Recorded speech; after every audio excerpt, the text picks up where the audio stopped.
They're mentally free. We're born free. We weaponize that same freedom that we're born with for their own political purposes. There are people who are willing to be weaponized, or they're completely indoctrinated.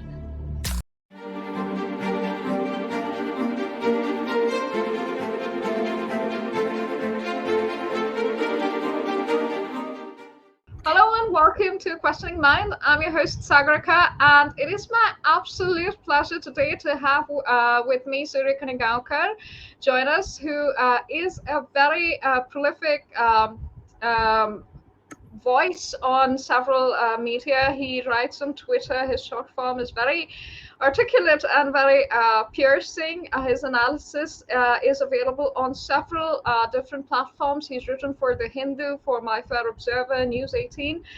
And he is a trader by profession, and he has studied this as from Imperial College London. He has a master's in metals and energy finance from Imperial College London. He's based out of Switzerland, and he is somebody I've wanted to chat with for quite a long time. So Surya, thank you so much for joining us. Namaste and welcome. Namaste, and thank you for hosting this. Certainly. So, Surya, we've been discussing a few things about information and the kind of sort of weaponizing of information. And I know you've tweeted a few things about the way India is perceived by the Western Bloc as such. And I wanted to understand, we'd be talking about some things to do with ethics in journalism, as well as analysis and data and all of the weaponization that goes on regarding these things. So historically, how has journalism functioned? Has it been something that is an arm of the establishment, or is it something that has typically been one of the truth-seeking missions that help enable citizens to participate in a democracy or any sort of nation-building project? I think you've raised some important points here, Sakurika. I think in the beginning, when you look at information as just and messaging, I think that these have consistently been used by any establishment for exerting influence. How a narrative is built, sometimes using stories in the short term of what's observations of what people see around them, so that slowly builds up to kind of be used by the state to push further action down the line along a certain sort of policy plan that they may be having. Now, I think in many ways journalism and the establishment narrative, they intersect, and then they kind of diverge at some points, and they intersect again. And we saw this, for example, with Joseph Pulitzer back in the 1800s, when the U.S.-American War was U.S.-Mexican War was there. There was essentially, I mean, you could read about this many pieces of yellow journalism, as they call it out there, which kind of pushed this war to a certain point, and it actually ended up with material consequences for large numbers of people. But it furthered America's agenda back then. Now, it's that the Pulitzer Prize is given in his name is some may say it's a travesty, but others may say it's actually a continuation of the use of weaponization of information for narrative creation and for furthering strategic objectives of countries and international organizations, also in many cases. So I think that what we have seen over the last several decades, especially as there's been an ideological shift from World War II onwards through into postmodernist thought, that has infiltrated in some way into the way people within the journalistic space operate, and the lens with which they use to report on issues, and we see it coming in full force at this point when we look at this oppressor versus oppressed narrative, minority versus majority. There are certain lines that are drawn. There is a matrix essentially that says that, okay, when you report on a particular issue, you have to fit each character that you're reporting on, or each group within a particular, box. Mm. And then the story gets woven around this. Now, these are typically for human stories, but then collectively over a period of time, this creates a much larger narrative, which can be used for political purposes. Um, I just a quick example, and I'd like to hear your thoughts, in fact, on this. Uh, you look at in the U.S. they have this Office of Religious Freedom, and they have reports, annual reports. Um, there are citation loops, which you see in these reports, and typically they come from within the Anglosphere's media space, which hires people, typically from a country like India, to report on activities that are happening within India, or any other country also for that matter. And these news articles keep getting cited one after another, and they hyperlinked one to another, and then eventually you have 5, 10 articles which basically say the same thing except in a different form, and then it finds a way into an official government report on the condition of a country. And this is used sometimes to influence policy, international relations, and the way countries should be treated by other countries. And I think this is fundamentally problematic. And you're seeing more of this. And one of the reasons you're seeing more of this, I believe, is that information is getting more democratized, and there are multiple viewpoints on social media. This fundamentally threatens the hegemony of many old establishment media houses. So the way around it is to tighten the grip over narratives. Instead of actually allowing people to take their stories and bring them to these media outlets, they say what the stories should be, fit all the characters within the matrix that I had mentioned, and then tell the people that, look, your view is wrong. This is what you should think. Right. So no, it's I think you've made you said citation loops, right? And we've had, I'll link the video here for the audience. We discussed this in context of history as well, of academia. That citation loops are typically that psychological mechanism through which only one idea is reinforced. And I think Chimamanda Ngozi Adichie, who's very popular she's a Nigerian author, and she mentioned this, the danger of a single story, the way Nigeria or any other African country is perceived by the Anglosphere is so different from her own experiences growing up there. And I think that same problem afflicts us. And like you mentioned, that whole binary of this is what you should think. And now it's become very dangerous, I think, when you say this is what you should think, and if you're not thinking that, then you're wrong, and then you should be dehumanized and otherized, and your view is completely invalid. So I think it's taken a pretty dangerous step. But I would imagine, Surya, that it's you said it's more democratized now, definitely more decentralized, and somehow the narrative does not change. So what do you think is going on here? If it is more democratized, then is the view that the establishment sort of disembarces, is that the only view that should exist? If it's more democratized, why is that not counted enough? Or is it, what are the problems here? I'd like to take the example of what Yuri Bezmenov had mentioned in one of his very prolific lectures. He said that the community of the journalistic community is an unelected community. They take it upon themselves to report on issues, and they choose which issues to report on, and how much emphasis they want to place on each story, and what kind of reach these stories should get, and ultimately what kind of narrative should be created. Now, the pushback, as you mentioned, against this sort of approach is not happening within the journalistic space as much as perhaps many would like to see. How it's actually happening is it's happening through the ballot in the case of India. It's a rejection, repeated rejection of the narrative that the media is trying to create, has been trying to create for several years. They have no other way but I mean, taking many factors into consideration, the media narrative being only one of them that they're opposing.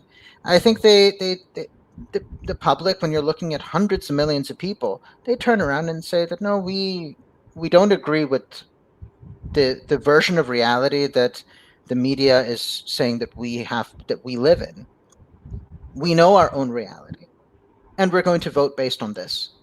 So that's kind of how they're approaching it, which is quite unfortunate because they don't have an outlet in Right. the media space. Do you think there is this insecurity about believing your own truth that being growing up in an education system that sort of demonizes an Indic conscience that uh, then is reinforced by media, popular media, as well as mainstream news media? It's been decades since this has been ingrained, and then the U.S. is looked as a sort of savior nation, and that's where everybody wants to escape eventually. So.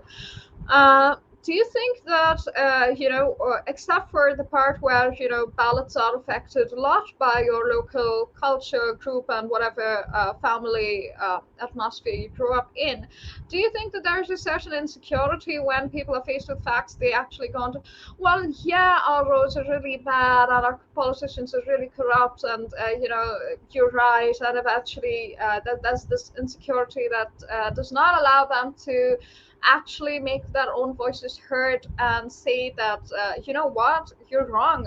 We've progressed so much, we've built so much infrastructure, we actually have free and fair elections, and apart from a few cases of post-poll or pre-poll violence, we have free and fair elections, we have government support, welfare schemes, and all of that. Is that something that they are unable to say because of a mindset that encourages an inferiority complex as such? I think that when we look at the group of people who have this mindset or who feel uncomfortable in talking about the positives that are there in the country and positive changes that have happened over a few years, they feel that for them, they turn around and say, "This is not the India that we grew up in." Many cases, right? So it's a standard thing that I've heard this personally many times, and it's amusing. And I reply usually by saying it would naturally not be the India that you grew up in because the demographics have changed. Um, the country itself is not. It's a 1.4 billion people, 3 point something million square miles. It's massive, and I don't think anyone knows the country properly. Hmm. And to say that this is not the country that I grew up in, of course it's not. And your version of what India is or what it should be, it's not. If you live in a certain, if you come from a certain socioeconomic background, um, the the change in your life and what you see around you is unprecedented. It's not something that has ever happened in the past because if you look at the people on the other side of the socioeconomic system, they didn't have they didn't have their basic necessities fulfilled. Now they have that. That is a massive quantum leap for them. But that does not matter to a large section of society because they don't. These are invisible people. Majority of Indians are invisible to the top 10% or top 5% of India. So for them, what happens with the rest, with the bottom 95%, does not matter. So if any positive change has happened, why should they feel it important to report on? Whether they get roads, whether they get houses, whether they get toilets, whether they get an education or healthcare, it makes no difference. The only time it makes a difference is when they want to weaponize the numbers of a tragedy that the masses suffer for political purposes. That's the only time they rely on the people who they ignore. And Right. So, this mindset comes from years of deracination, which has been kind of imposed and through a network of schools, through social media to some extent now, but also through search engines, through academic literature, through the feedback loops that you were talking about, and the citation loops that are there. So it reinforces that there is a certain class of people who have the ultimate monopoly over the truth, and they can choose what to present to the rest of the world. Mm. The lived reality of anyone else does not matter, and we decide for them what their lived reality is, and we will communicate that lived reality to people abroad. They will report it, and they will treat us accordingly. Mm. So what I'm getting out of this is that while the space is democratized, it refers more to the tools and the availability of internet space, perhaps to voice their views. But this democracy is not actually reaching those 95% at all. Like they are still not participative in the media space, and their voices will continue to be ignored. And I think that is a good point, because I've noticed that even when people started talking about the vernacular medium space in India, and considering that we have hundreds of languages, there's a lot of possibility to do that. But then when you come to the southern part of India, you see that that space is already captured by a certain political vested interest. When you come to other states within, there's the other all states within the southern half of India are very proud and very rooted to their linguistic, realities. But then it's already been made into an agenda politically. And then when we see BBC making inroads in the Hindi space as well, they have BBC Hindi that's doing pretty well. It's reaching a lot of people who speak the language. So I think that if somebody's got the money and investment, even there, then perhaps the 95% will always remain unheard, because they simply don't have the means to get heard in those spaces. I think one of the examples I'd like to cite for the audience is recently with the release of the Kashmir Files. BBC went to people, Kashmiri Pandits living in Jammu. For the reason wasn't cited, but then they were living in Jammu, right, and in refugee camps. And then they said that no, everything is fine. It's a propaganda film. And nobody asked them, why are you living in Jammu instead of why are you living in Riyadh, or I think it's Riyasi, but somewhere in Jammu instead of in Kashmir in your ancestral homes? Why are you not giving this interview from them? That basic was completely missed. And Yep. the rest of the pundits, of course, they rejected that conversation, but they too saw the narrative. So that's, I think, important, that even though it's been democratized, it's certainly not reaching those people. So in terms of affecting policy, you mentioned one war, and I think with regards to every war that America has gone into, whether it's the Vietnam War, whether it's the Iraq War, there was a lot of information out there that made the citizen acquiesce to sort of the state participating in these wars. What are the incidents that you see in India that have affected policies due to media? Due to media, well, I don't want to take to draw an exact parallel, because but what I do know is, and I think we all have seen, for example, the Kundalakulam reactor in uh, the, there were anti-nuclear lobbies which were very active. This deal was initially signed between Rajiv Gandhi and Mikhail Gorbachev in 1988. Um, I think the first reactor came online in 2014, if I'm not Mm, mistaken. Now, now it's got further delayed because of the issues in Ukraine and the supply of certain equipment. From 1988 till today, this reactor was not able to be completed. And now it's getting further delayed because of geopolitical issues around in other parts of the world. This should have been completed far earlier, and people would have got jobs. They would have got electricity. There was no reason for it not to, except because you have the media, you have activists, and then activist lawyers. You've got NGOs. You've got members of certain political parties who are not really interested in the development of the state, or even solving the issues that local people in that area may have with the development of this reactor and the plant. Um, Nobody was really was out there to say that we want to fix the problem. There was a conflict. How we talk about a conflict economy in sensitive parts of our country and in other parts of the world. This is a protest economy, and Gautam Right. Chakarmani has written extent. He wrote a very wonderful piece on protest, the need for it, but also the weaponization and the industrialization of protests. Um, uh, he wrote it for ORF, and this was in context of the farmers' protest. But this is just an extension. What we saw in the farmers' protest, an extension of what has been happening for decades.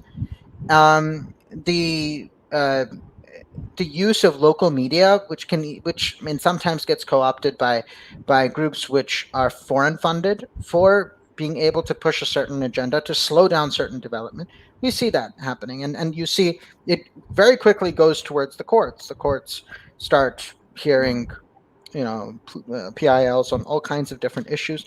Take, for example, um, under the Vajpayee government, they wanted to build uh, a hydropower plant in Arunachal Pradesh. Arunachal Pradesh is actually the state which has one of the largest hydropower capacities in the country. I think 140 gigawatts, if I'm not mistaken. What this was going to do is also regulate some of the flows, of the which is basically the Siang River, which becomes the Brahmaputra, from China that comes in, and it gives India some leverage against China to make Right. sure that it can store water if there's any dam. We know that there are thousands of small dams that are being built on in Yes. occupied Tibet, Right. and India has not been able to manage and its water flows as efficiently as it should have been, in light of the threat of potentially cutting off water from the other side. Or we've seen even the case of the Chinese sending dirty water specifically through, and there were people who found black water in the Siam. Right now, if you were able to regulate some of the flows, you have some geopolitical leverage to make sure that certain things are not that these things don't happen.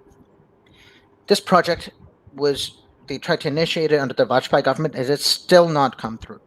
Why? Because environmental lobbies talking about it all the time, saying filing petitions in the court saying this is not okay, getting active support from journals which talk about environmental preservation in India. This is a national security issue. We saw what happened with the Char Dham project. How many times they tried to prevent the widening of the road in a sensitive area where the military needed to move, they would need to move supplies up through Uttarakhand. Yeah, these are active measures to subvert the state in some ways, which I think that you take a look at Sterlite, another example. Um, the the people from the villages around Sterlite today are coming to the court saying we want this restarted. Mm. And um, if you see what actually happened in Sterlite, Vedanta was going to increase their production from around 400,000 tons to 800,000 tons.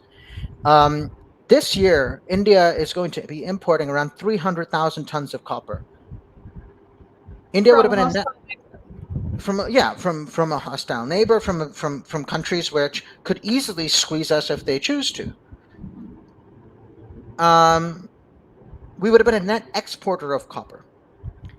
Copper prices have gone up, have doubled. They're now around $10,000 a ton. Today, Right. that's around 4 billion euros. Now, I'm going to expand just very quickly on this. The real cost of this, $4 billion plus in lost opportunity cost, and also costs really that India has to incur. Those 4 billion could have been used by Vedanta to expand operations. It could have been leveraged to use as guarantee to invest in, to borrow money from banks to expand operations and employ more people in other areas in the country. It would have generated jobs and wealth through this massive multiplier effect. 4 billion generates 15 billion, typically around at least 3 to 4 times. It Look at the cost that the country is facing because of this. Um, and this is happening repeatedly in parts of the country. It's an underutilization of resources when the people, in this case, the people themselves are going and asking for this thing to be, they know they've been misled. That's it. This is coming from the Hindu. Um, Right. Yeah. so this is actually a fraud. It's a harsh term that I'm using, but this is a fraud that's happening on the country, and it's being led by a group of journalists along with their NGOs, uh, uh, people who they know within the international organizations that are funding these NGOs, and they want to stymie the growth of the country. Well, that's very, it's really sad to hear the actual economic impact, because we definitely talk about it, but those terms, those numbers make it really a very harsh reality.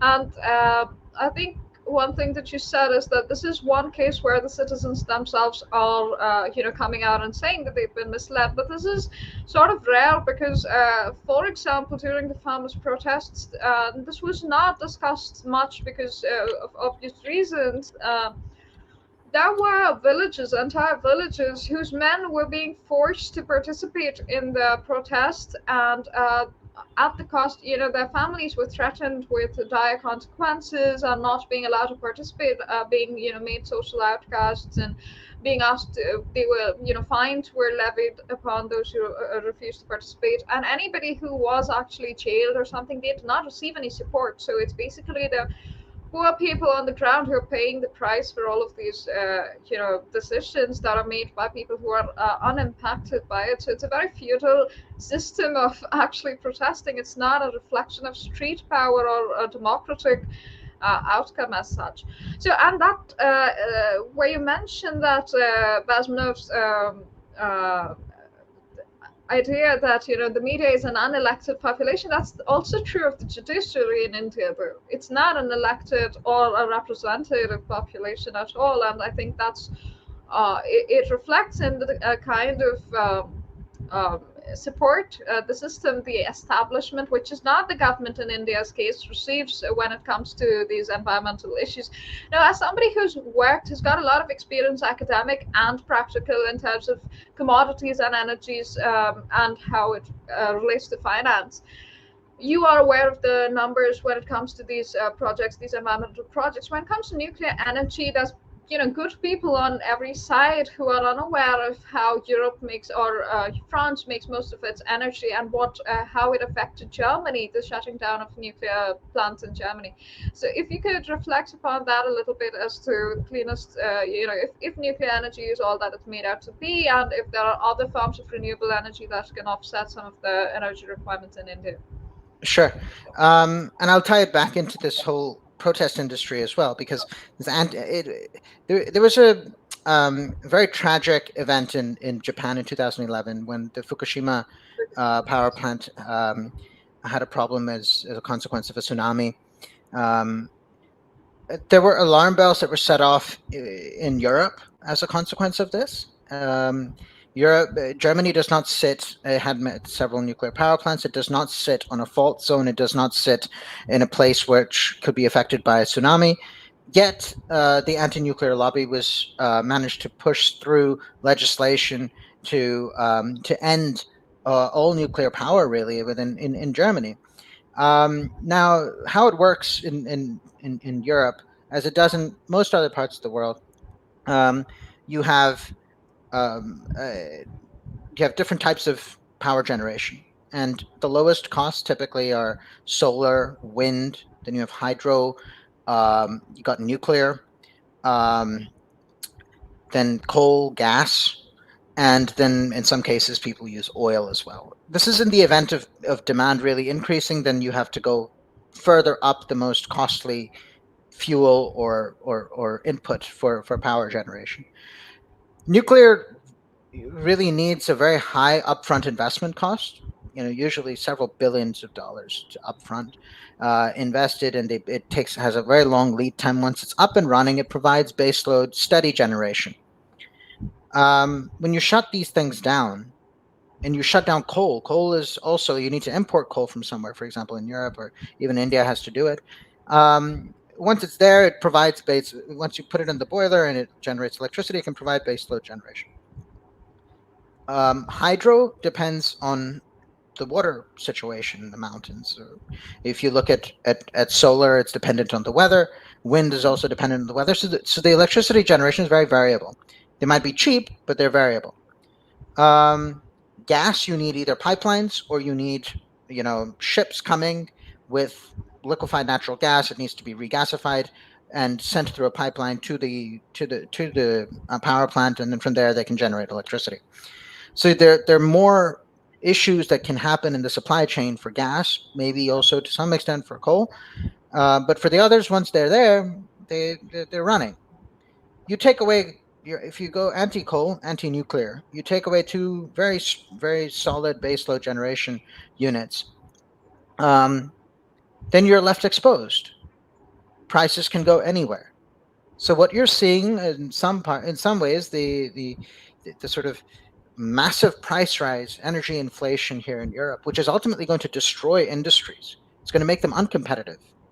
Is because, at least in part, one of the reasons for this is because for years they went on this anti-nuclear, anti-coal program, which exposed them to massive volatility in the event of a supply shock for gas, and that's exactly what we have. The dependency on gas has only increased over the years on Russian gas in Europe, because when you shut down these, you need more gas as to fill in. So, what are the consequences of this? There are many consequences. The longer this persists, you will end up in a situation where industries will become uncompetitive. They will either have to shut down or offshore their production somewhere else. If they offshore their production somewhere else, then perhaps it goes to China or to a China-friendly country in Southeast Asia, which are using basically Chinese money. And then the finished goods from there will be coming back into Europe. I So essentially you end up with a purely consumption-driven society over the long term, which actually has aging demographic, which becomes increasingly unproductive in terms of real goods being produced. So Right. you see the impact of policy over a few years in energy and what that can have for the long term, the sort of long term consequences this can have for Europe. And you don't want to see the same thing in a country like India. Well, I don't think we've even gotten to the stage of starting these policies. And frankly, with a democratic government, you always have the problem that every 5 years the establishment can come and overturn any progress made, at any time. So that's definitely an issue. I think very recently in Maharashtra there was a project to clean the Mula River, and that was overturned pretty much a day after the prime minister sort of inaugurated it. And that same thing happened with the bullet train, and that, when we see that there's so much foreign investment and there's people crying about pollution or disruption due to actual infrastructure being built, as we saw even when it came to the metro line and the RA trees. And, as somebody who's actually lived close to RA and enjoyed the shades and all of that, it's hilarious because, once you have a metro, that will reduce the burden of the traffic that roads have, and the common people have to breathe those fumes, right? It's not the people traveling in AC cars who are affected by it. It's the common man and woman who walk on the roads and inhale those toxic fumes that would be offset by something like the metro coming in and carrying much of the pedestrian burden. So yeah, definitely quite an issue, and it's amazing to see that they've managed this at a global scale, affecting Europe to be essentially much more dependent on China than they would like to be, helping the bipolar or perhaps a unipolar world order economically, at least. So Coming back that's to the deeply. Do you mind if I just make one quick point on when you talked about RA and the forest? You see, the the ability of a government to stymie the projects which are being run by the central government is we see this happen in many parts of the country. You see it, for example, with this. You see it in the neutrino project in Tamil Nadu, right? You see they tried to prevent it from getting off the ground, and it was would have been a fantastic science endeavor to kind of go out there and build something which would be an iconic science venture in the country. You see, infrastructure is being stymied, even science is having a problem because the mindset is never to actually look at at national growth. They look at only their own interests. I mean, I think this has been, everyone knows this, but the question is, what is the way around it? Um, and in the case of Europe now, they needed a war at their doorstep to wake up, and they've still not fully woken up. Well, that's what I was going to ask if you mean the wake up, because I'm not sure they are awake to that crisis yet. Well, I think that they're going from depending on Russia to depending on the Mm. US at a much higher cost. That's That also essentially benefits China, right? in a roundabout way, this is going to benefit China because there's going to be deindustrialization out here. There's a good chance that industries will move base to China. But I also think that could be an opportunity for India if they For play India. their cards right and they're able to attract European investment to India. It would at least be within a stable jurisdiction which can provide a steady flow of goods back into Europe. Um, will they actually look at India under these circumstances? Well, I certainly hope so. I'm sure you do too. But countering this, you have enough narratives about uh, the political instability, supposed political instability in the country, social instability. Um, To so if India plays their cards right, then there's an opportunity for. there's an investment opportunity, absolutely, and I think this is the same investment opportunity that India has been offering the U.S. in many ways. I'm not saying that the domestic Indian business condition is conducive enough always, but it does. I'm sure that on a government to government level, if they're able to scope out some opportunities, there will be long term benefits for Europe and the U.S. to be reaped. Now, for them to reap, but I don't know whether Europe will actually go down this route because a lot of these companies have already invested heavily in China. You look at BASF, you look at Audi, Mercedes. You look at these companies. They've expanded operations significantly out there, and there's a certain sense that it's a easy place to do work. Mm. Um, um, well, uh, they probably would be better placed to kind of diversify and look at other places where they can set up shop because it hedges some geopolitical risks. And we know geopolitical risks are only going to increase in a more fractured and world, which is veering towards a very tenuous multipolarity. So, since you mentioned that, you recently had an article out, which I will link in the description box below. It was very, very enlightening and very detailed as to the, crisis that many countries, especially in Europe, will face due to the Russian-Ukraine conflict that is ongoing at this time. Could you discuss how that is affecting the world in terms of energy, commodities, as well as coverage about this? Conflicts, not with regards to India only, but in general, the kind of material that you're getting out and the kind of propaganda from. I should typically say both sides, but I think one side is really winning the propaganda war at this time. So, two parts to it. First, let's go into the trading and energies aspect, and move on to reporting. Sure. I think that as sanctions are basically market distorting mechanisms. When you reduce supply that's coming out or you prevent supply from reaching certain destinations, certain end users, then the market gets distorted, and then you need everyone to abide by the sanctions for the sanctions to actually make sense. Otherwise, some will benefit from the sanctions and others will not. In the case of the U.S., it's an energy independent, actually energy surplus country, which um, really encouraged Europe to cancel Nord Stream 2. They were actually on the case last year itself when the certifications were getting delayed. Nord Stream 2 was going to add more gas supply from Russia into Europe. Now that project has been buried, and with a bit of a nudge from the U.S. And what that has done is it has opened up a massive export market for American liquefied natural gas exporters. They will be selling hundreds of billions of dollars worth of natural gas to Europe um, making hundreds of billions of dollars of profit as well over the next several years. You see the stock market has also um, priced these companies exceptionally well. They've doubled in value on the back of this war in many cases. Um, and another element is that if you look at on the other side of the sanctions, you see China, which is actually working closely with Russia. And there are no signs just as yet that in the long term they plan to decouple from Russia. In fact, they want to get closer and probably find an opportunity to procure coal, gas, oil, metals at very cheap rates because the Russians would be willing to sell even anything above marginal cost is a profit.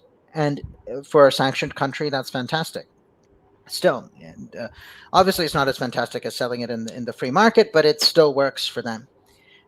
China is one of the largest importers of commodities across in the world, and if it were to source any of these products in the free market, it would have to pay several times in some cases, or at least a very large markup in the case of oil. Over the free market, over the rate that the Russians are willing to offer them. What this essentially does is it gives Chinese industries a leg up versus the rest of the world because they can procure natural resources cheaper.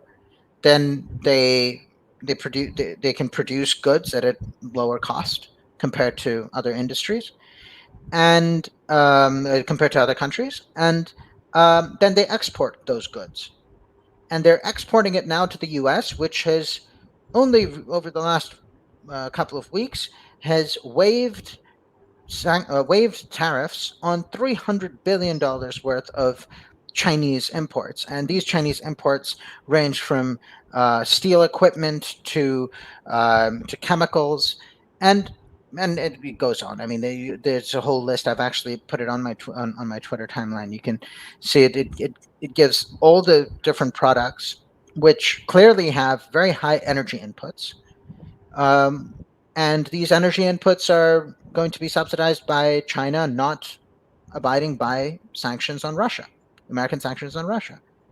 So um, these tariffs were between 7.5% and 25% on more than $300 billion worth of goods. So they're waiving this in order to control inflation domestically in the U.S. They're benefiting off the sanctions. The U.S. is actually going to benefit from this.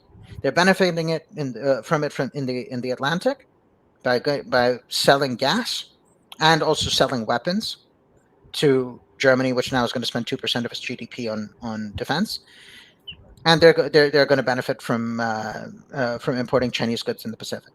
This is a again, I call it a fraud on the international community because this the what they are doing when they turn around to a country like India and they say that you should not be buying Russian crude. India buys 2%, gets 2% of its oil from requirements from Russia. In my view, this should be increased multifold because the U.S. is actually benefiting from the sanctions on through its entire trade network. And India, if it is not able to control inflation, will have a serious problem. But back to the point on the narratives, I think you wanted to make a point on that as well. Yeah, no, I just wanted to kind of mention on the sanctions that I read. Latvia is bypassing this or finding a loophole wherein it mixes 49.9% of its oil with Russian oil. So Yeah, say if it's now 50%, it's not Latvian Russian. blend.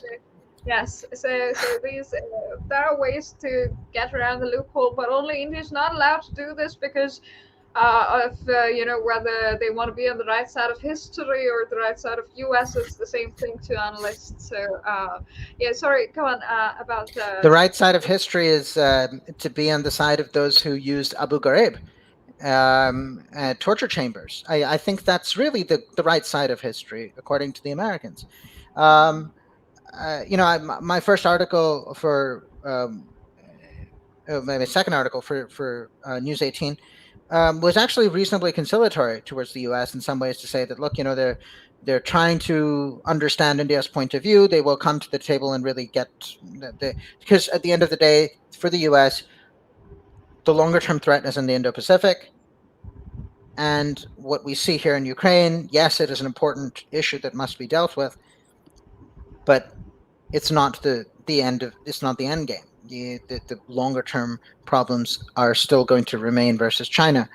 But what you're increasingly seeing from the U.S. administration is are concessions towards the Chinese, and either overtly or covertly, they are allowing the Chinese to benefit from these market distortions. They cannot hold their feet to the fire and penalize them because they're far too large. The country that they can attempt to threaten with consequences is India. Indian industries will suffer massively if they do not compete with the Chinese industries by procuring metals, oil, gas, coal at cheap rates. India actually has no option, in my view. If it wants to keep its industries going, it must import. And if it doesn't, this will be it will send India years back. Now, I think that the government is clearly aware of this, and they're also aware of one other very important factor. Um, and I don't want to make any insinuations out here. I just make two points. One is that inflation and civil unrest typically go hand in hand. You see it in Mm. Peru today. You saw it in Sri Lanka the other day. You see it in countries around the world. When inflations can upend governments, can create political instability.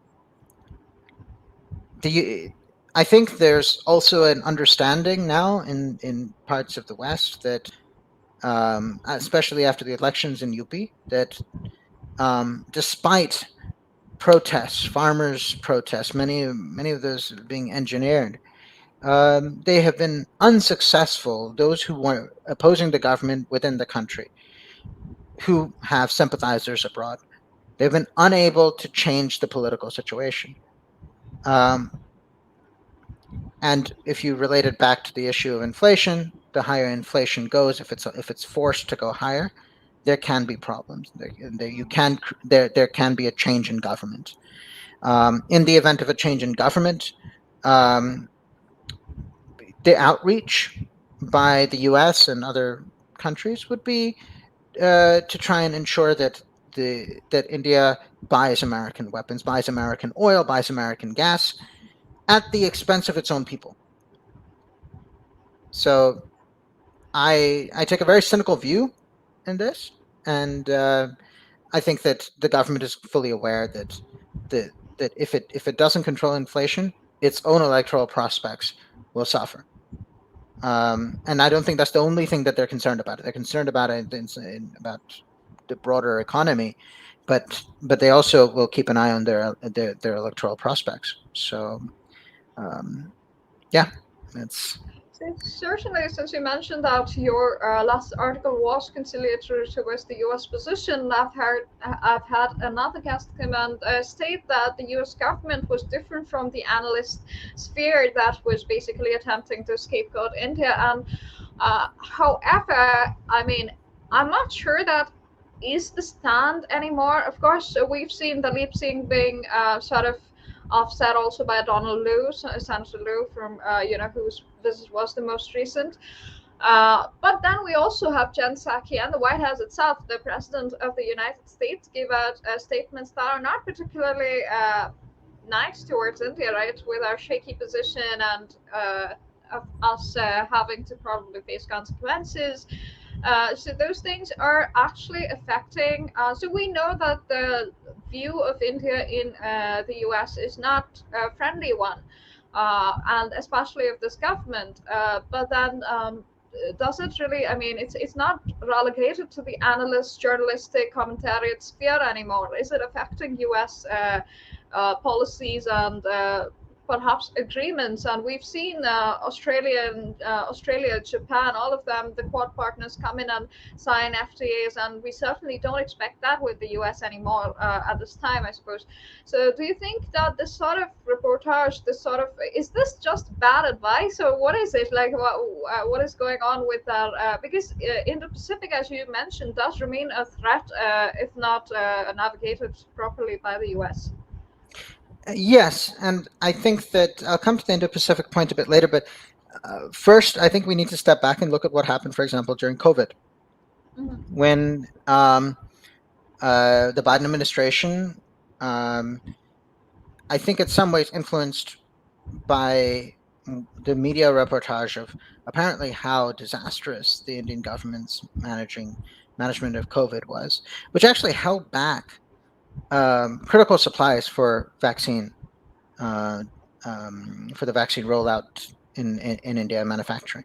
I think this did raise concerns amongst Indians, but it obviously was something that um, it was specific to COVID and that particular point in time.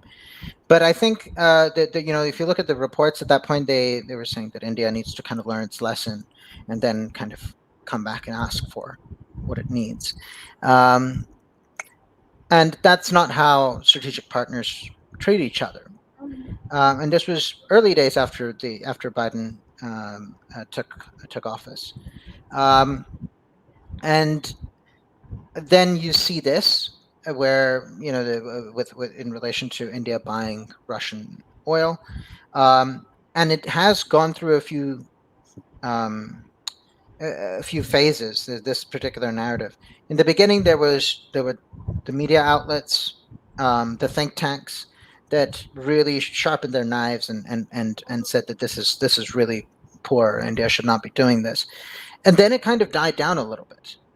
There was a statement by um, uh, by President Biden, and then it was followed up by a reasonably conciliatory statement from I think it was the State Department, if I'm not mistaken, um, where they said that India is it's a partner of choice. It was net price, I think. So that India is a preferred partner and is a partner of choice. Um, and then you see Victoria Nuland, Donald Lu coming to India.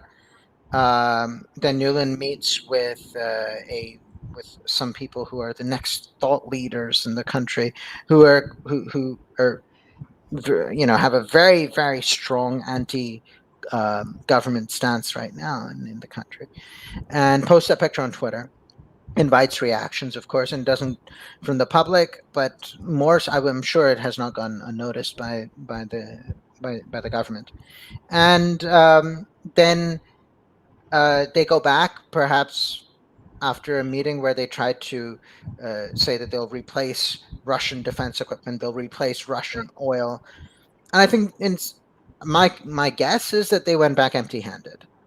They didn't get a deal, and then they sent Dalip Singh, who, in a rather undiplomatic fashion, um, made a statement which he repeated in at a news channel about consequences. So this was not a faux pas. This was well thought out, and he mentioned it again.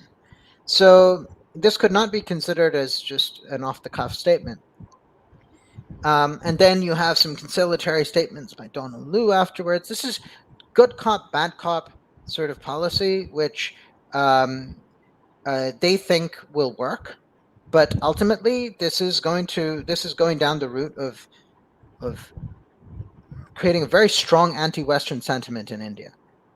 They were Yeah, which is not existent. I think we've definitely moved westward in our um, outreach, even in terms of procurement, in terms of trade. We've moved hard towards the west, and this is it was the Quad. I think was a good. A culmination of that sentiment and something much more real and solid, but it does not seem to affect the US the same way that it is taken by the Indian establishment in this case. So, do you think that if it were a different party at the center in the US, things would have been different. I mean, even apart from the conflict in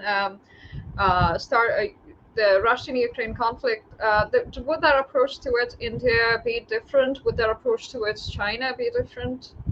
Is that I think something that that? I think that there are elements within the Biden administration that are deeply sympathetic towards China and do not express it openly. They, for whatever reason, and I don't want to get into those reasons necessarily, but they, their actions speak louder than their words. They may talk about human rights during the Olympics, but then they cut tariffs on hundreds of billions of dollars worth of goods. Um, and I don't, and they shared information, they shared intelligence with the Chinese on the potential Russian invasion of Ukraine, and the Chinese went and spoke Who to, ended China with Russia? yeah. Yes. So this is the sort of policy making that this government, that this administration in the U.S. has. I think that uh, at some level, the Trump administration was very transactional, and India came to terms with that transactional nature. It increased its imports of U.S. oil, increased its imports of U.S. gas, um, and it did have some issues around sanctions that were there with Iran. I think Chabahar was definitely impacted. Development of that was impacted. I think there were some missteps by the Trump administration when it came to Afghanistan and not including India in those discussions. And so I don't think that on Iran and Afghanistan things may have been particularly different had it been the Biden administration or it been the Democrats or the Republicans. But when it comes to trade, when it comes to sermons on a variety of different issues, I think it would have been slightly different. And also, I believe that this war in Ukraine would have never happened in the first place if Trump was there. I think that just the threat of a president who could potentially do anything would throw Putin and even Xi Jinping off balance. I think they were, and I think Trump knew that that sort of personality that he exuded to the world kept things in line because he knew that the world was changing, and you have to exert yourself as the biggest bully, the baddest bully, if that's a word, and you have to use this. That leverage, and I think he did for the 4 years that he was in office.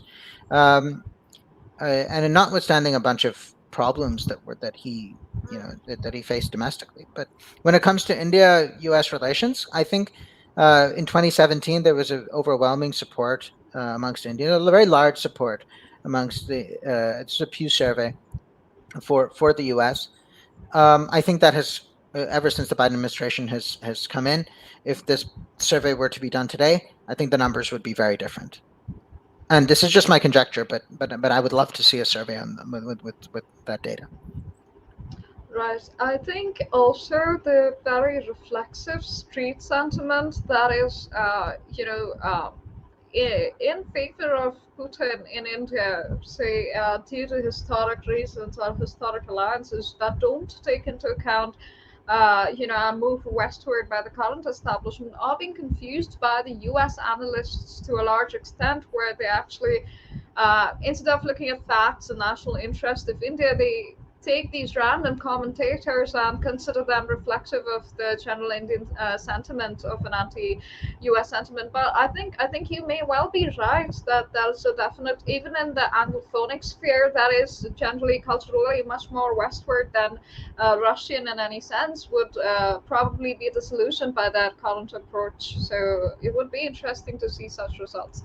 So, well, apart from maybe missteps, do you think that that is disinformation? I mean, I suppose there's no question about it now, but there has been disinformation in the space, in the media space, in the US, in UP, sorry, in India as well.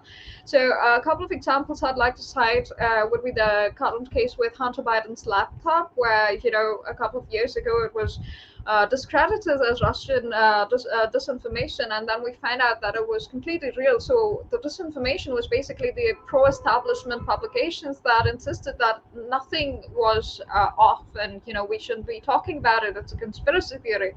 And then, of course, when we come to India in the global political sphere, global analytical sphere, the state of UP was demonized as having mishandled COVID deaths, and there were articles that showcased, images that showcased bodies being buried alongside the Ganga. And then 2 years later, when the journalists go back, some of the more ethical journalists go back, they see that the bodies, despite the lack of COVID deaths, are still being buried because that's a local practice, that's a local custom, that not every person there actually cremates their dead. They actually bury them beside the riverside. So, but that was presented as COVID information about Mm. UP, whereas IIT Kanpur, I think, published a paper as to how the state dealt with it. And some people, I think, the only mention I heard if it was on a Joe Rogan podcast, so that's not apparently credible information. So, but there were actual universities that took into account, because it's the IIT Kanpur, right? There's got some academic credibility about the handling and the statistics that are stated. So, but now that suddenly died down when when the COVID deaths were simply invisible. At one time the number of deaths was really low. There was no way to contradict that information. That story was just killed.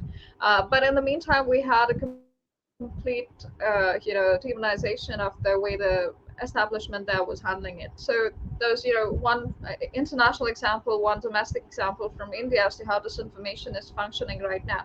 So, what do you see as the larger impacts, on a consumer audience, on an audience that is increasingly consuming more and more information, and these ideas are reinforced. So how do you think disinformation, separate from misinformation, which is not likely to be deliberate, how do you see I think propaganda is a better word. It's not new, it's not jargon. So uh, how do you see this affecting populations at large?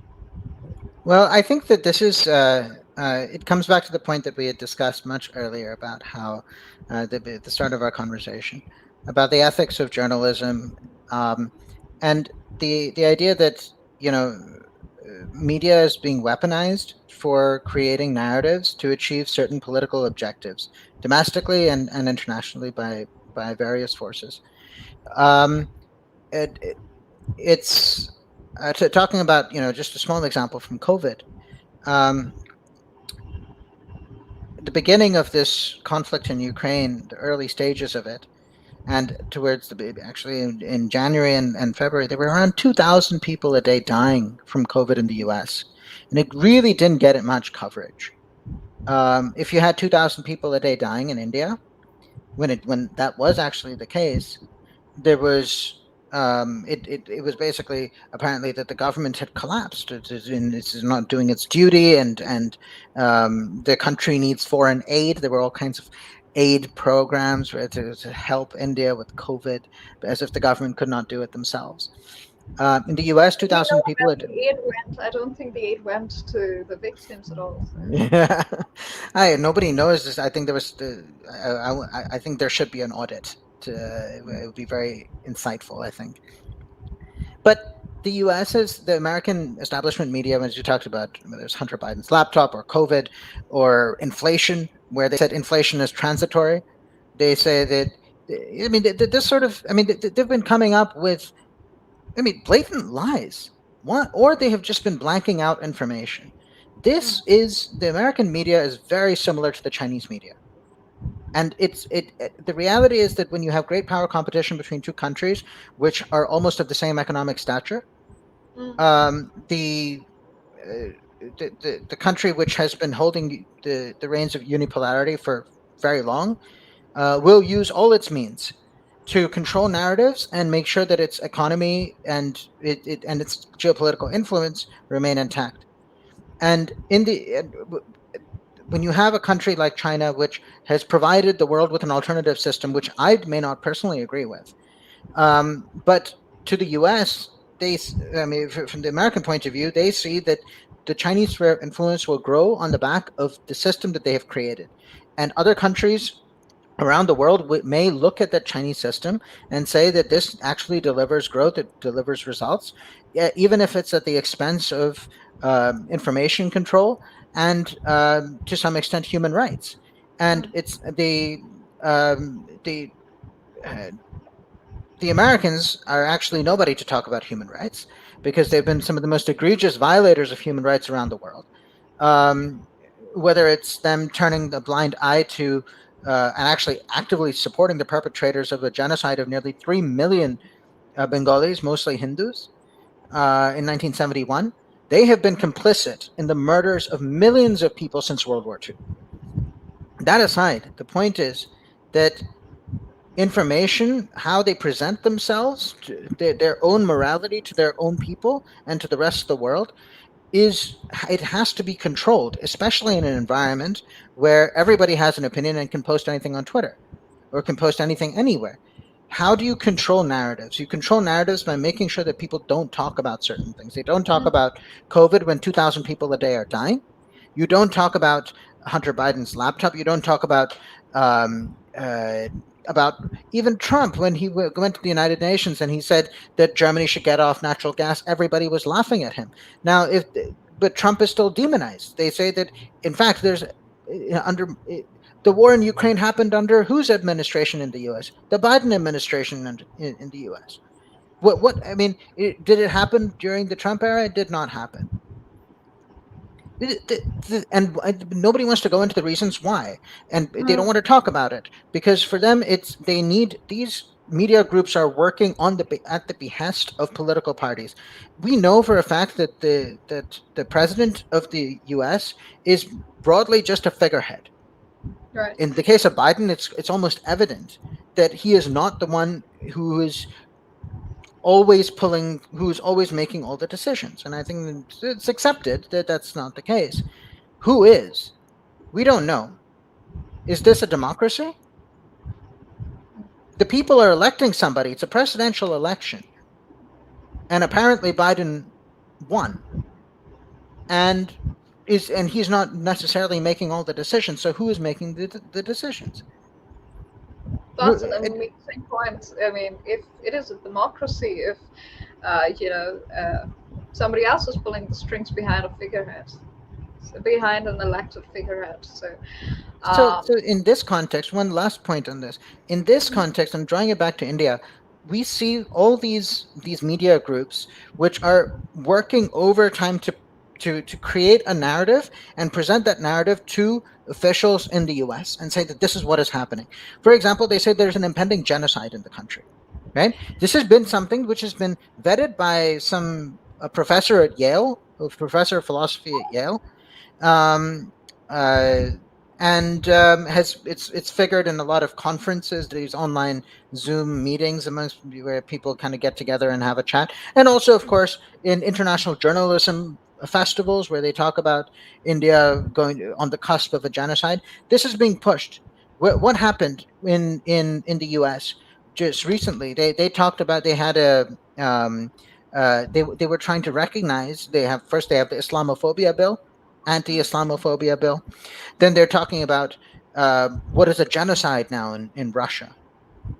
They are going to weaponize certain terms and use that as cudgels to say that these countries are not following the human rights that we think that are actually suitable for us, politically suitable for us, and then we'll go out and do what we need to under the name of supporting an international free order.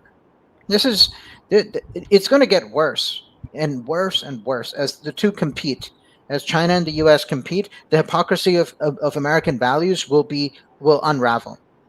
The Chinese don't need to do that because they feel that we do whatever we want to do and we are not accountable to anybody domestically.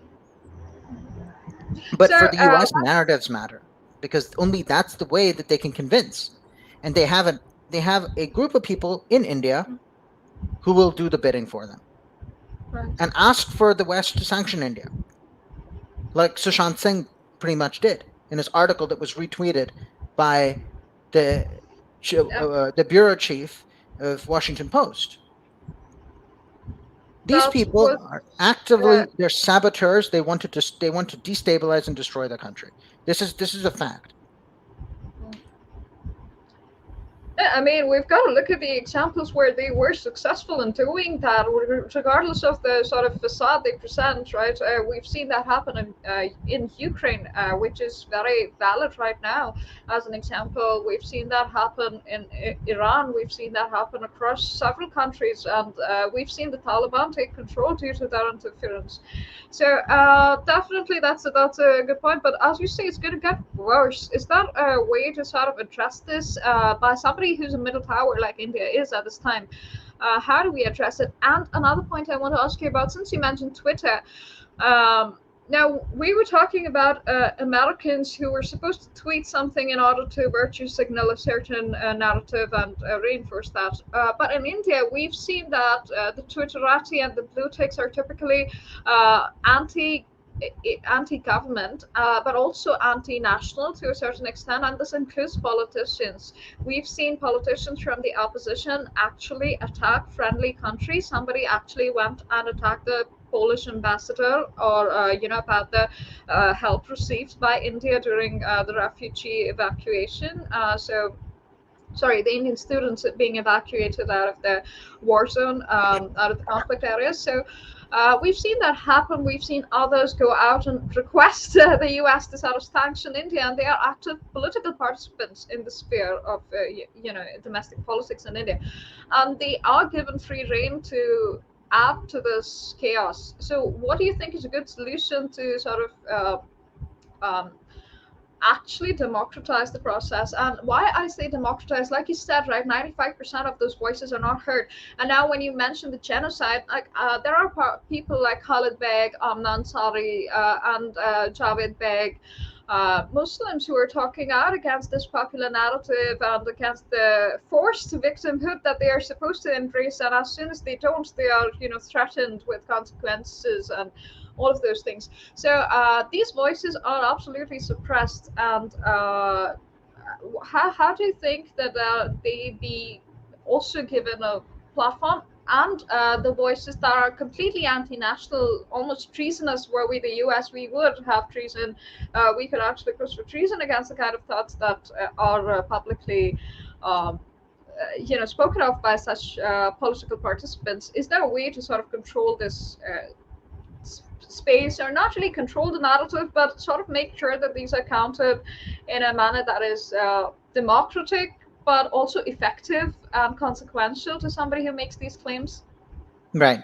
I think that when you're upholding democratic principles and you have to deal with this sort of sabotage that's happening from within the country and abetted by people from outside, it requires a very precise definition of what the impact of what sabotage really means. In this case, this is like what will have a material and consequential impact on the people of the country and the country itself. Um, does calling for sanctions on the country really change anything? Yes, it does on the margins, but perhaps it may influence public opinion somewhere or influence someone's opinion, but you can't prevent anyone from stating this. That's their opinion. They want the country sanctioned by the U.S. And they have somebody who will actively amplify this on social media. Um, from the mainstream media, you look at Washington Post, New York Times. They do this job. Their editors. Now, if you, um, I think there needs to be a, um, a sort of understanding in the government that blatant disinformation and um, and lies about statistics, not just opinions. Opinions could be anything, but when statistics are wrong, then you can make an argument that, say, 250 million farmers protesting. No, they should nail them on these things, right? And it may sound inconsequential because it's not true. Everyone knows it's not true. And, but the Well, point every is, you can. Indian knows it's not true. It's very hard for somebody in the US to contextualize that number because they just believe there's tons and tons of people in every image that they see, hanging Yeah, out of the trains and all of this. yes, They just imagine a large number, and that large number can be 250 million. So, exactly. It yeah. could be 250 million. It could be any number. They could have put any number. It works for their audience. But when it's written by somebody who is in India, that organization should be penalized because it's not true. And I think that when it comes down to opinions, as I said, anybody can express whatever views they want as long as it's not inciting violence. If they find something that's basically lying about a social situation, they can turn around and the government can say that this is inciting communal hatred. Mm. They should cancel their visas based on this. Do that though. They definitely don't do that. They Well, they I don't don't. They think they don't. can ever participate in this exercise. It's such an exercise. They can do it, right? I'm saying that why not? Because if they actually are inciting hate on the back of fake news that they're pushing, then there are grounds to expel them from the country. Um, Now there needs to be a watertight case for this, and they need to be put through the difficult process of dealing with the Indian judiciary and the courts, and to understand that if you lie openly and you try and incite violence using your articles, there will be consequences. Mhm. Um, but when it comes to broader geopolitical sort of narratives and what think tanks do, they are so many of them are subversive. But there needs to be a conscious decision at some point that we don't want them here. For example, Carnegie was removed from. It was told to leave Russia. Now that's this that Source was that's never. Source was prevented from entering Hungary. So, yes, exactly. These people, there should be a list of people who do you know have been engaged in activity which has been subverting the state, and and those individuals should not be allowed into the country. Somebody, even American legislators, somebody like Ilhan Omar, who lies in public about the condition of Indian Muslims, it should be made public that she will not be allowed to enter the country. Why not? People who are openly hostile towards India, you're not allowed to come until we decide you're allowed to come in. There's absolutely no reason why uh, there has to be a counter narrative that you push back against this. Journalists who have been actively lying on the ground and putting out false reports. If they're deported, their visa is cancelled. It sends a signal. People will continue to say India is no longer a democracy, right? It's not going to change anything. At least you can protect your own interests. And these things, there should be a particular case where the public can see. This shouldn't be, oh, the government is saying that the person has written something which we don't know, or like it's not explained. It needs to be explained properly so that the public sees this is what they've written, this is the consequence. that So makes. Yeah. I think that makes sense because otherwise you can't have it as an opaque sort of thing where with arbitrary decisions. So Right. So we need a system. We have an editors guild that is not accountable for even domestic um, issues being covered accurately. So I'm not very hopeful of any institutional support towards stemming disinformation and misinformation at this time. However, I wanted to, before I let you go, I have one question because you have been living outside of India for a really long time now. Most of your life has been spent outside of the country. So, as such, does the sort of image that India has in the Western world where you're living actually, has it had an impact on how you are perceived on your interactions with the common people that you interact with on the everyday? So well, I would just like to sort of contextualize why I had an incident where one of my colleagues actually asked me about. So he watched the Hassan Minhaj performance, and then he asked me about the caste situation in India, and that's the extent of that information about the country. So I Yeah, wanted to ask if in your life, how is it, sure. your interactions there? Um, I think the impact has been limited. There has been. I hear some questions now and then. Um, oh, Modi is a strong man. Okay, they don't know much beyond this. Sometimes India doesn't really figure on their. They read something. We actually read American and British coverage of Indian affairs because we know their language. We know the language, so we read it. Others don't read it as much. They're not really interested in the country. The only time they will be interested in the country is when it breathes down their neck or when it's massive. In the case of China, and they have, like, if you look at perceptions of China, um, this is the this is the thing with free media, right? What the West has essentially co-opted the free media, and they have actually allied. Like, if you look at Associated Press, they're working with CCTV with Xinhua, where ANSA in Italy is working with Xinhua. Bloomberg has conflict of interest with China, so in terms of they're trying to Mm. obtain data from China, but then at the same time they're selling a news service. So we don't know. I mean, but that aside, there are opinions that are very strong opinions on China out here in Europe, but they also know they can't do anything about it. In the case of India, they have some view sometimes, which might be slightly different from what it was a few years ago. But I'm talking about it in a very different community. I'm talking about it within the commercial business trading community. Now, they tend to always fall a little bit more on the right side of the political spectrum, at least broadly speaking. So the sample is not exactly representative of the broader population. So, and I don't think that my experience is representative of it either. Of course. But I do think that, especially at least amongst the people who I've interacted with, there is a discerning nature that exists where they say that we don't believe what the media always tells us, so we go to multiple sources. So they're on Discord groups, they're on Telegram groups, they're looking at Twitter, they're going through every single kind of source out there to get as much of a balanced view as possible. Now, in the case of Ukraine and Russia, the ones there is a sense of nationalistic spirit that does, arise here in Europe, and there's no doubt about it.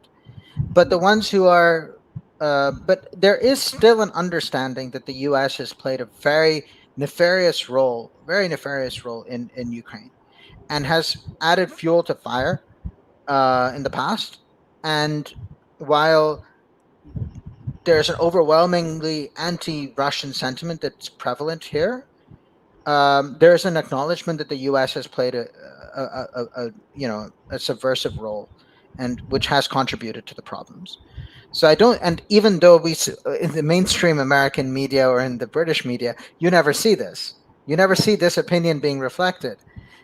You just generally see a very strong one line which says that, the Russians are the perpetrators of all evil, essentially. You to summarize it in one line. But that's essentially what the again there's the disconnect between the media and what people are thinking. But I won't go so far as to say that everybody thinks like this. But the media does work. Narratives are created by because not by just influencing people marginally, to make them tilt their way of thinking, because not all of us are interested in geopolitics. Very small fraction of society is actually going to read in detail, or actually is going to explore. The people who are interested in it, or maybe 5% less than that of the population, will do it. The rest of the people are not interested. In a democracy, if you want to change mass perception, you have to bombard them repeatedly with a certain narrative. And then they start feeling, oh, we have a common enemy. This enemy is this country or these people, and this group is, because it's hostile to us, we have to rally together, even if it's at a cost of our jobs, our wages, or anything. You're seeing this happening here in Europe. And this is what I will be writing on about the descent of Europe. This is the beginning of a rapid descent over the next 10 years, I would expect, until an equilibrium is found. The the narratives that are being created out here are for societal control domestically and immediately within the within the neighborhood, at least, and on issues pertaining to Russia. And then when it comes to India and China, India does not really figure, but there is this thing about the standard thing: caste, cows. You can't get Oh, rid of it. we had a Connie comment there. We recently had a Connie comment with regards to our finance minister increasing imports of Russian oil, and there was a commentator, Andy Solik, who actually said that remember the next time you have a curry, quoting this tweet about commodity trade. So yeah. We're always considered semi-civilized, according to the Anglosphere, right? We speak their language, uh, and but we are not one of them. We're kind of like them. The ones who are more like them can be weaponized against the unwashed masses, and Exactly. the rest of the people are like the ones who speak their language and push back are have to be dismissed. In fact, they're a threat. Anyone who counters their narrative in the language that they know are automatically deemed as trolls, or they're just not responded to, or they're blocked. This is the typical behavior, because when they know that a narrative is coming up against them, you see this with whether it's Derek Grossman or whether it's Bruno. Messages, yeah. Yeah, and uh, yeah, I mean these are people. Yeah, Salek, and look at Brian Bonner. He was the head of Kiev Post. Very interesting. Last point I want to make, which is actually I think your viewers might find this interesting. He started the Kiev Post, or he was the editor in chief of the Kiev Post, I think from 2008 through till 2021 end. He's an American who was sent to Ukraine, or he went to Ukraine, and he turns around and he says, "Let me find this 1 second." It's a very interesting quote. He says, India's stance on Russia's war in Ukraine is disgusting, not befitting of a supposed democracy. It's standing up for a war criminal. Now, the Kiev Post, according to its own Twitter handle, it says it's received awards from like top international agencies, and it is the leading authority on Ukrainian affairs in the English language. They've created an entire media organization which says that it is its own. It stands at the pulpit and says that we know Ukrainian affairs and we're going to tell the world in the English language what it is. What's happening in India with some of these so-called independent media outlets like The Wire is exactly this. It's mirroring very similar what's happening out here. You get an American citizen to go to the country, they sit there, and then they create an organization, well funded, and run a subversive agenda. And they ultimately say that we are, and they receive awards for this. The journalists say they're brave and independent journalists who receive awards, and they turn out and they say that we know the narrative in the country, and we are the sole proprietors of truth. This is the same American mindset that the same sort of operations they run in multiple countries. I think this is very visible, sir. I did discuss that, and I'm writing about this, about the VDAM democracy report. And Mm-hmm. it's amazing because I went through the entire report to understand their methodology, because they've designated India lower than Tunisia, where a coup is, there's a crisis, there's a political crisis, and there's a coup that they've stated. And we still rank 21 spots below Tunisia, which is amazing. And then these words you mentioned, that they've weaponized certain terms, and that's exactly what they've done. They've apart from stating that electoral autocracy. Now imagine somebody's telling you that you are not a democracy even though you vote. How do you expect it to be a democracy? Only when we essentially become vassals to the US state machinery is when we are designated a democracy. And Canada, which saw extreme protests that were absolutely uh, powerfully quelled by the government, whose prime minister has gone on record to say that he admires the Chinese method of governance and control. That ranks higher than the United States on that list. And then they coin certain terms like electoral. They reinforce electoral autocracy. Then there's this term called toxic polarization, which only they know the definition of.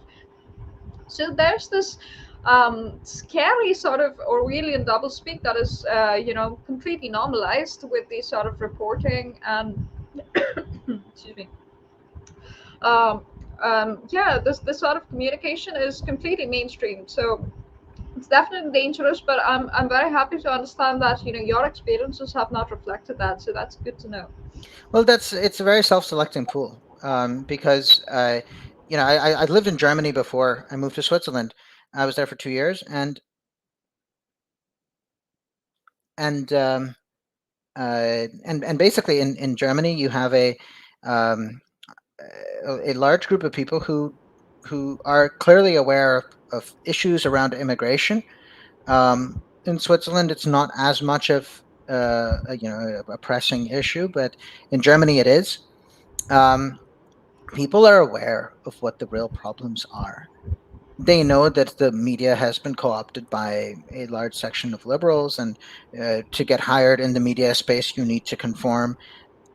The, People know it, um, but the funny thing is, whether you're left or right in the West, when it comes to looking at India, Mm. they look at it largely through the same neocolonial lens, No, and absolutely, so absolutely true. it's not going to change. You don't Indians typically don't have allies in the West in terms of, like, people who really understand the country, unless they are people who understand the culture, who've spent time there and understand what it is, or the ones who look at the relationship from a purely transactional level, and that's what kind of works.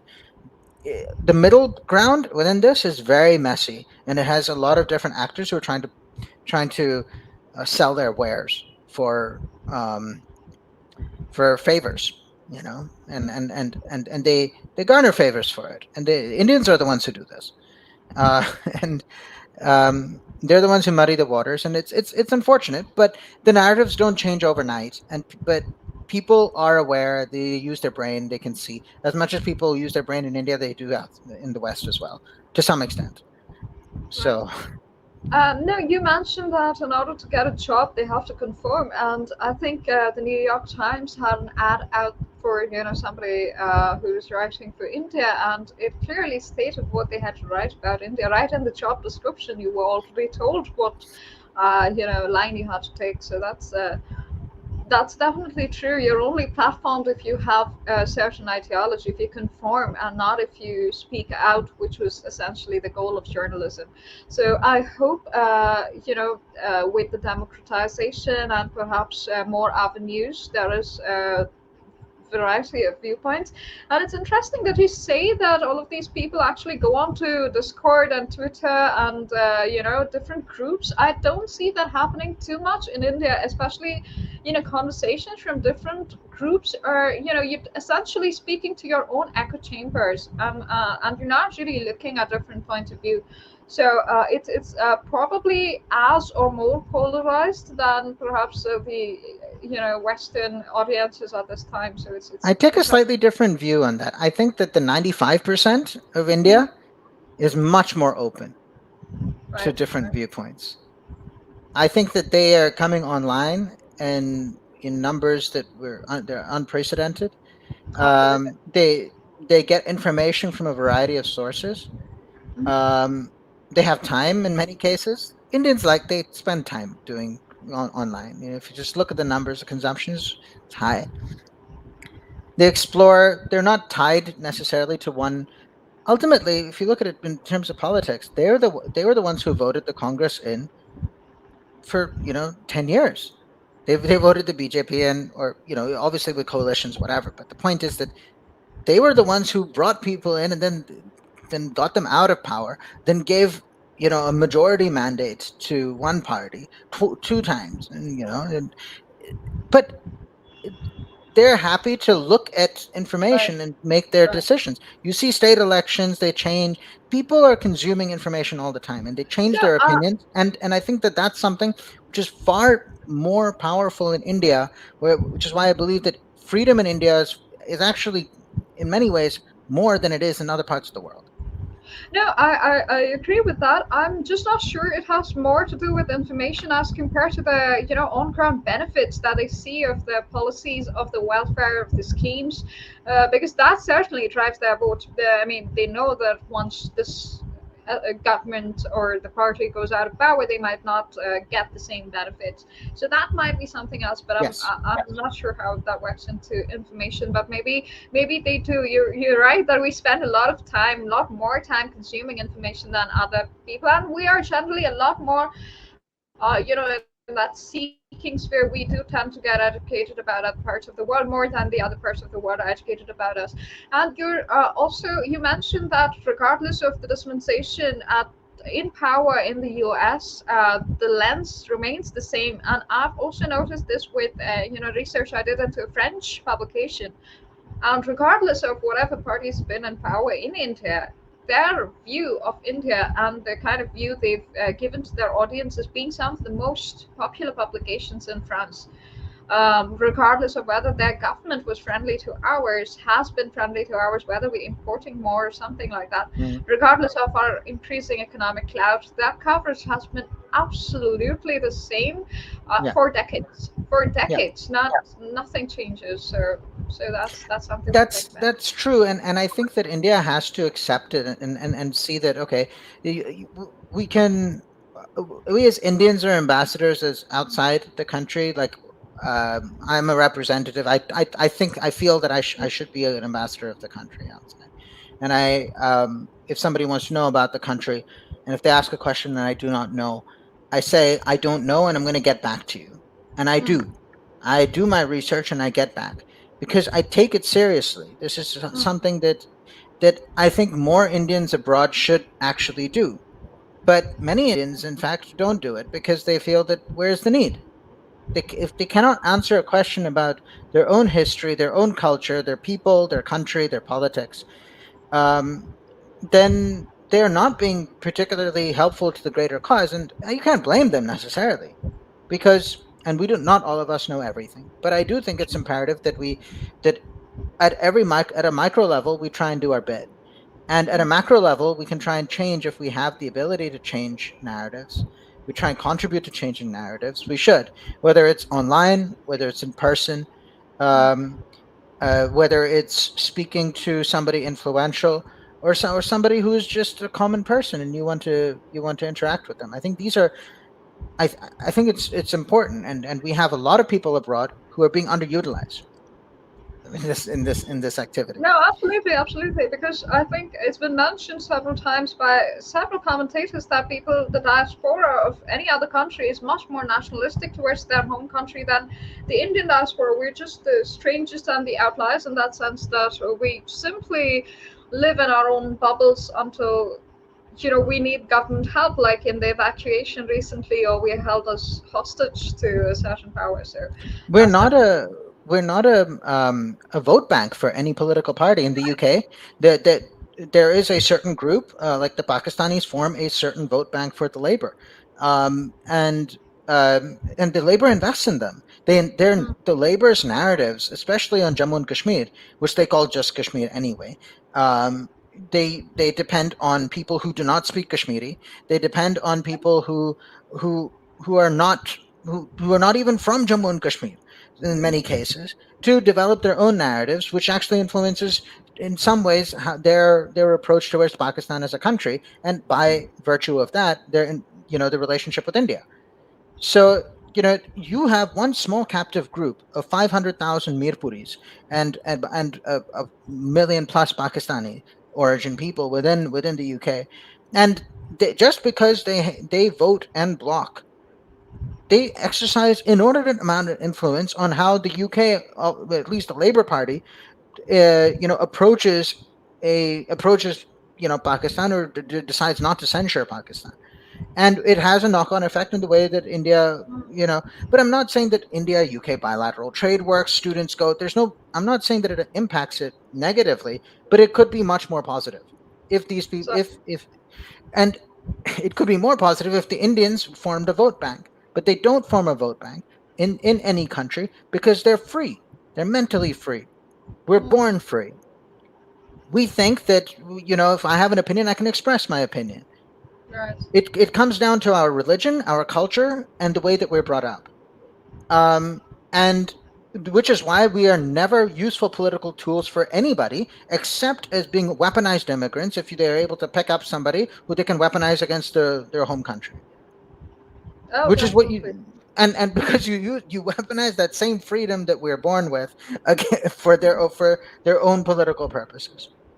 You see it in the Absolutely. US, you see it in the UK, you see that half the people who are reporting on India are of Indian origin, and that is Mhm. used as the brown seal of authority to say that the white run organization which employs a brown sepoy is able to give out the right information on the country. And you give a narrative out to a to a white majority white population that, look, a brown person is reporting on India this way. They must be right.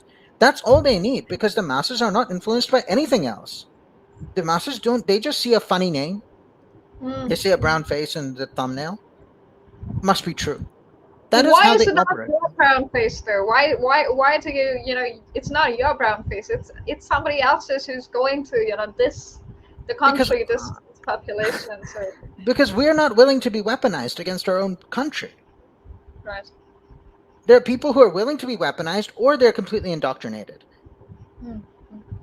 uh, brainwashed, indoctrinated, or or uh, given favors, or allowed to enter the lower rungs of influence. Um, th- these people will never succeed ultimately, but they're given a good life. They're given favors, they're given a good life. But we're not interested in that. So we are of no value.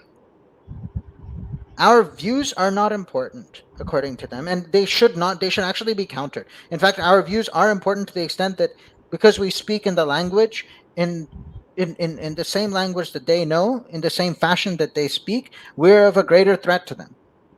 Oh, absolutely. That's it. And but for on the other side, you look at that. Look at AFP. They had that they got the interview with Sanjay Kak on the Kashmir files, and then they had another article that came out just after that on some musicians in Pakistan, right? And look, this is by design. It is by design, and these people are,